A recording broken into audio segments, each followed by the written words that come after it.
playing. Yeah. And I'll bring Jordan in just 1 second. He's raised his hand, but I mean, there's this sort of flip side of sports where what you've just described and what I described is of course true. But then on the other side, like, isn't that inherent to the masculine itself, a certain self-destructive impulse? We admire the tragic hero.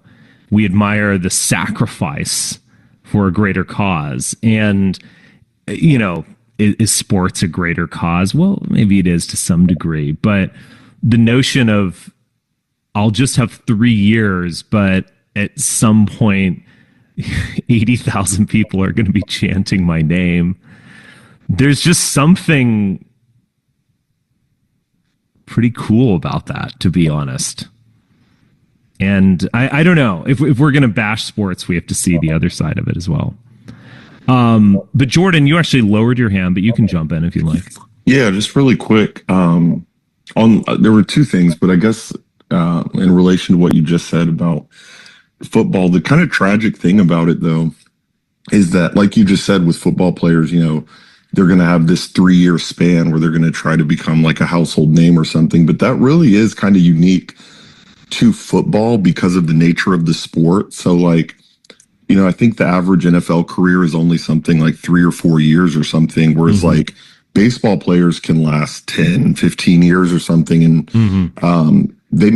basketball players too make great money in the meantime, like compared to a great NFL contract or a high NFL contract. Those are like around the middle tier of NBA and MLB contracts. So like they sacrifice their body. They don't have much of a peak. And then their money isn't really guaranteed. It's not a massive contract. Like you look at some of the big names in the NFL and who you think, oh, they're making great money. And you compare them to NBA players and it's like the 30th highest paid NBA player is making like what a top 5 quarterback makes. And it's like, they really do put it on the line for like the glory. I mean, obviously the money's an aspect, but like, it's not great money for what they're doing. It's kind of crazy, actually.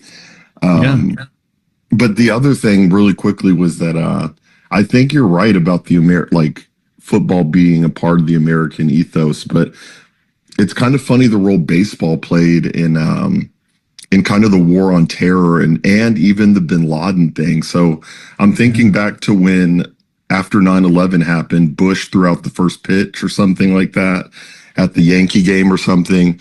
But what's funny is that was also during NFL season. It would have been like the last week of September. So you almost would think that it would be like an NFL, we're going to fly B-52 bombers over the Giants game, but it was baseball. And then also when bin Laden was killed, that was at a baseball game when the iPhone had just kind of like become a mainstay in society. People were finding out the news in real time. And that's actually one of the canon moments of like social media. Everybody was finding out in real time that they had killed Obama or killed Osama. Wow.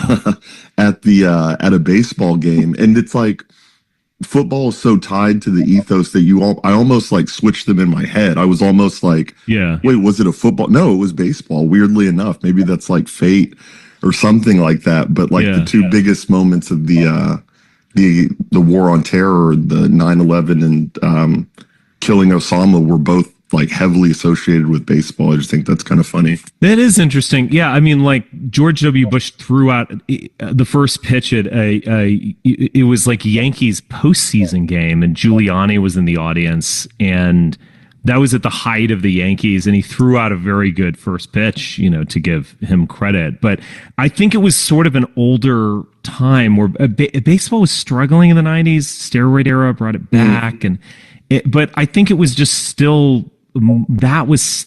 It still was America's pastime at that point. I think it's a loved but sort of marginal sport at this point. And I say that's kind of the only sport that I follow religiously, so to speak.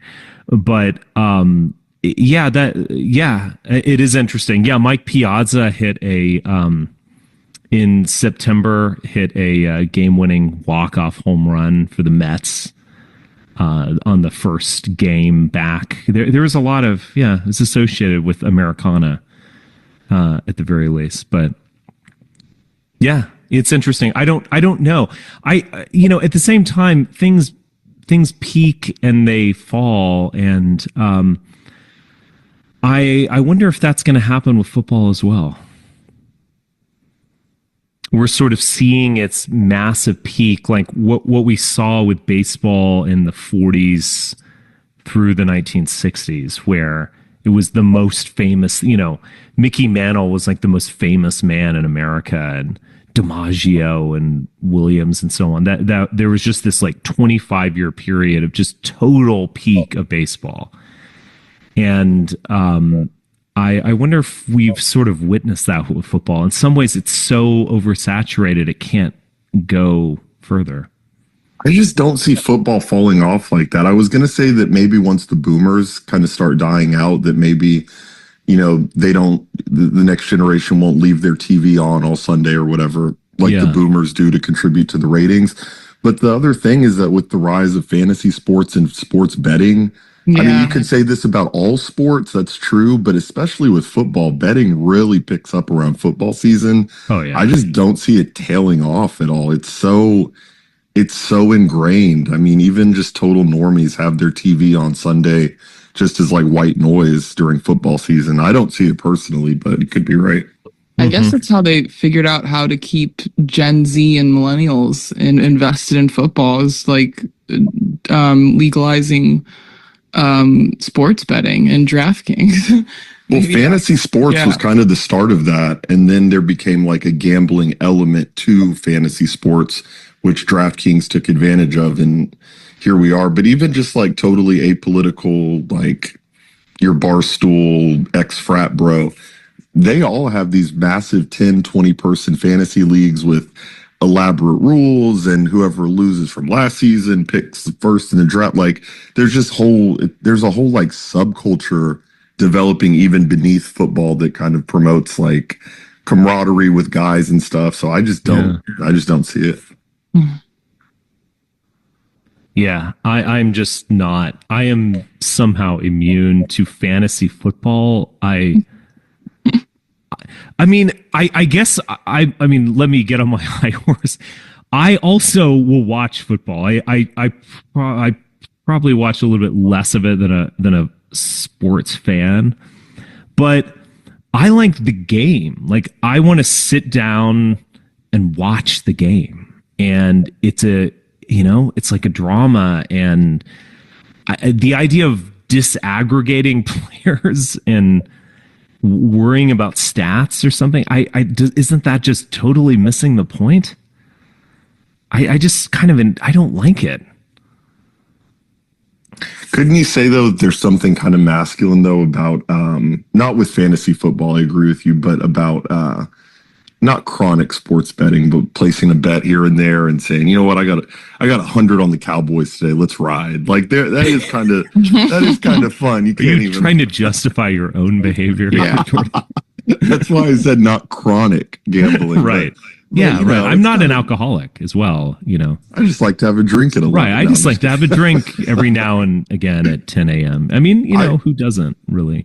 There is something just, I think, incredibly fun about just hitting a bet. I think I'm a fan personally, but that's just me. Yeah. Yeah. No, I get it as well. I mean, I think we talked about this at length. I just think it needs to be like curtailed in the sense of it's too ubiquitous. Absolutely. Yeah. Like you need to go to some like dark place where